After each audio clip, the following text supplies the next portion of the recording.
মণিদেবীর এত বড় সব বোনাস করলেন, তার বাড়ি ঘর সব জাইলে পুড়ে খাক করে দিলে আমরা জিজ্ঞেস করতেছি। দেখেন থমকাবেননি বাবু, এই গোবর কারো শোক রাঙানি সহ্য করেনি। আমরা আপনাদের মতো টাকার পেশাচ নই। আমি পিশাচ। হ্যাঁ আমি পিশাচ। হ্যাঁ পেশাচ।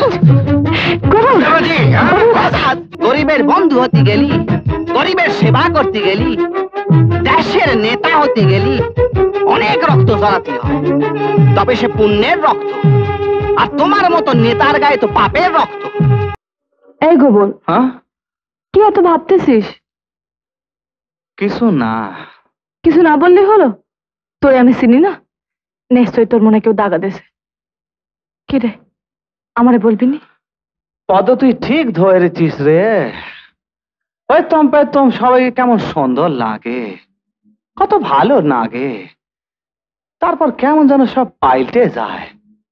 প্রশান্ত বাড়ি আছেন তো? একে আছেন তো, আপনি বসেন। আচ্ছা আসুন, চলুন দেখে দিচ্ছি। বসুন। আরে আপনার এসে গেছে? আগে হ্যাঁ স্যার। বসুন বসুন বসুন হ্যাঁ স্যার। বসুন। বলুন কি খাবেন, ঠান্ডা না গরম? দেখুন স্যার, হ্যাঁ। আমাদের জন্য আপনাকে ব্যস্ত হতে হ্যাঁ, হবে না। হ্যাঁ। এখন বলুন আপনার কি সেবা আমরা করতে পারি? বাবুজন সবাই সেবা করতে হ্যাঁ। যাচ্ছে। বাহ। শোন একে? পদ্মকে কি বল আমাদের 3 কাপ চা পাঠিয়ে দিচ্ছে। কতটা বলতেছি? 3 কাপ চা। আমার একটা উপকার করতে হবে। বলুন স্যার। কলা বাগানের একটা বাড়ি হ্যাঁ, দখল নিতে হবে। কোন বাড়িটা বলুন তো স্যার? ওই যে এক বিধবা মহিলা, কি যেন নাম মনে পড়ছে না। মনি মনি। হ্যাঁ, মণিমেলা দেবী। হ্যাঁ আরে উনি তো ওই বাড়িটার মালিক। এক্স্যাক্টলি। অমরবাবু তো ওই বাড়িটার সম্বন্ধে ইন্টারেস্ট আছে। হ্যাঁ অমরবাবু আমার সঙ্গে কথা বলেছেন। হ্যাঁ। আমাদের পার্টি ফান্ডে বেশ কিছু টাকা পয়সা দিয়েছেন। ও ব্যাপারটা হচ্ছে যে এমন কায়দা করে নিতে হবে আচ্ছা। যে মণিমেলা দেবী বা পাড়ার কোনো লোক হ্যাঁ। কোন রকম টের না পায়। হ্যাঁ এবার আমাদের একটা অ্যাকশন প্ল্যান করা দরকার। প্ল্যান। বাবু চা। হ্যাঁ হ্যাঁ হ্যাঁ, হ্যাঁ। এই নিন স্যার। হ্যাঁ ঠিক আছে ঠিক আছে। বিক্কু, বৃষ্টি জানি যা। কি বললেন? ওই মণিমেলা দেবীর সম্পত্তি দখলের ব্যাপারে এই ব্যাপারে সাহায্য করতে পারি, মানে আমাদের এমন ভাবে এগোতে হবে হ্যাঁ। যাতে সাপও না মরে অথচ লাঠিও না ভাঙে। হ্যাঁ। আপনার প্ল্যানটা কি শুনি স্যার? অবশ্যই জমি জায়গা দখলের ব্যাপারে আপনার অভিজ্ঞতা আছে, আমি জানি স্যার। আরে এই জন্যই তো স্যারের নামটা এবার ভূমি রাজস্ব মন্ত্রী হিসেবে মনোনীত করা হয়েছে। হ্যাঁ ঠিক তাই। হ্যাঁ ব্যাপারটা ছেড়ে দিন ছেড়ে দিন। ব্যাপারটা হচ্ছে যে যেন তোমার প্রকারে মহিলাকে একদিন বাড়ি ছাড়া করতে হবে। হ্যাঁ। বাড়ি তো ছাড়া করলেন স্যার, কিন্তু জমিটা দখল পাবো কিভাবে? তারপর ছোট্ট একটা দাবা বড় চাল না কায়দা করে মণিমেলা দেবীকে কনভিন্স করতে হবে যে তার স্বামী স্মৃতিরক্ষার্থে একটা মাল্টি স্টোরি বিল্ডিং এখানে হবে। আচ্ছা। আর তার প্রমোটার হবেন আমাদের অমর বাবু। হ্যাঁ। হ্যাঁ ভেরি গুড। কাজটা কবে শুরু হচ্ছে স্যার? কথায় বলে শুভ শীঘ্রাম। আজ রাত্রে কাজটা হাসিল করতে হবে, তার কারণ মণিমেলা দেবীকে আজ সন্ধ্যেবেলায় আমি এখানে আসতে বলেছি। ব্যাস, আপনার ব্যাপারটা তো মিটলো। এবার স্যার আমরা উঠি। বলুন বলুন। এতক্ষণ তো ভোরের চাল শুনলেন, এবার রাতের চাল শুনুন। সেটা কি স্যার? কি স্যার? মণিমেলা দেবী যখন এখানে বসে থাকবেন হ্যাঁ তখন আমার লোক হ্যাঁ। কাঠের উপরে ন্যাকড়া জড়িয়ে কেরোসিন ঢেলে দেশলাই মেরে খড়ের চালে আগুন লাগিয়ে দেবে।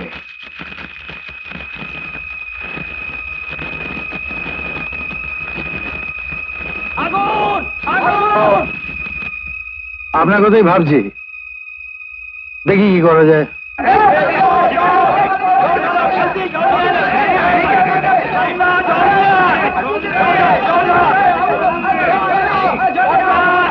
ঠিক আছে, আপনি যখন বলছেন তখন কে?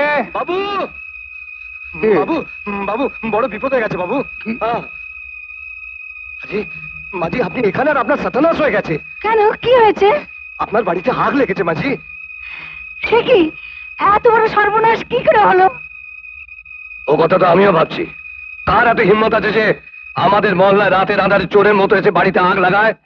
আমি যাই। দান, এই বিপদের মধ্যে আপনি একলা যাবেন না, আমি আপনার সঙ্গে যাচ্ছি। এই খবর আমি বেরোচ্ছি, ফিরতে রাত হবে, চলুন। আচ্ছা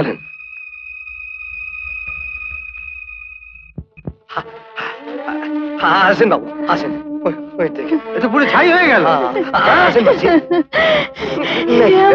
কি সর্বনাশ হলো আমার, কি সর্বনাশ হয়েছে। মাঝি মাঝি রোনা মাত, মাঝি রোনা মাত। ভৌমিক বাবু, আগে স্যার, এমন ঘটনাটা ঘটলো কি করে?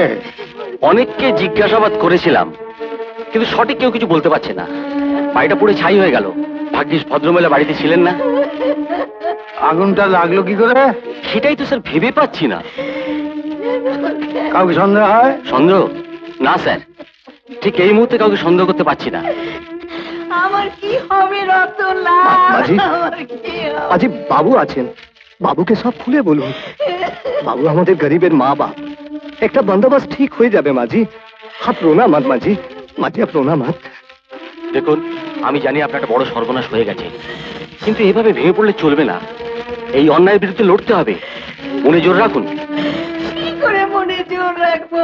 এই, আমার স্বামীর একমাত্র স্মৃতি তাও পুড়ে ছাই হয়ে গেল।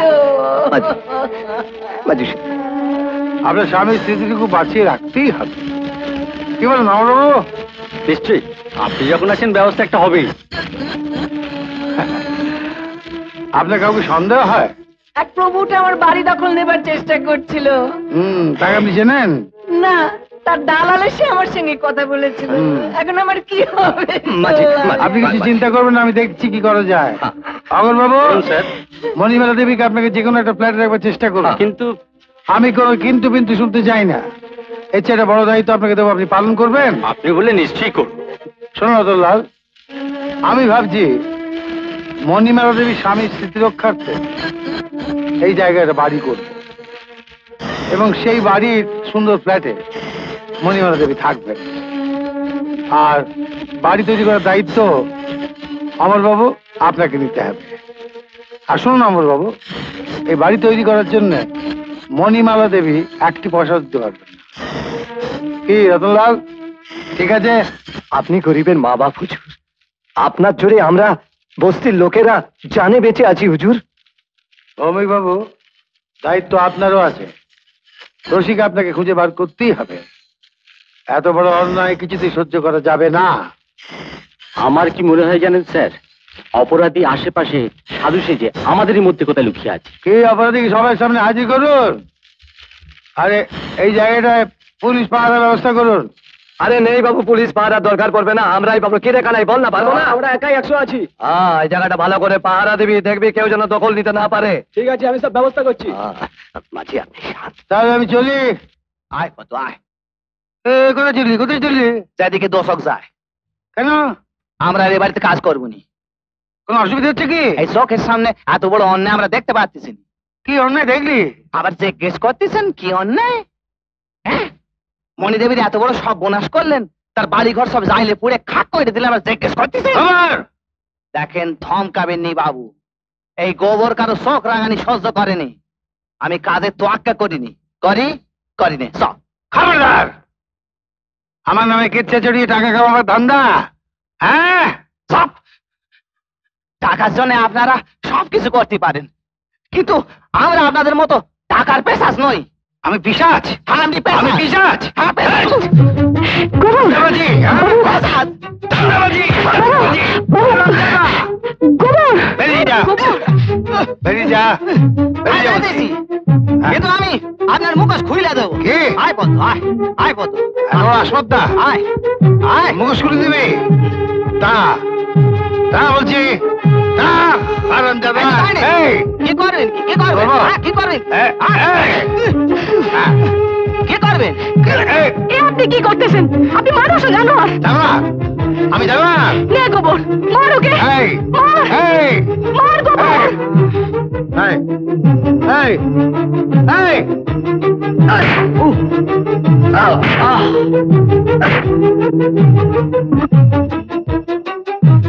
তুই আমার রক্ত ঝরালি? হ্যাঁ, রক্ত ঝরালু। গরিবের বন্ধু হতে গেলি, গরিবের সেবা করতে গেলি, দেশের নেতা হতে গেলি, অনেক রক্ত ঝরাতে হয়, তবে সে পুণ্যের রক্ত। আর তোমার মতো নেতার গায়ে তো পাপের রক্ত। ও রক্ত সবটা ঝরে গেলি তবে দেশের মঙ্গল। হ্যাঁ, কত সাহ। এরকম আরো অনেক সিনেমা দেখতে হলে ডাউনলোড করুন ক্লিক অ্যাপ।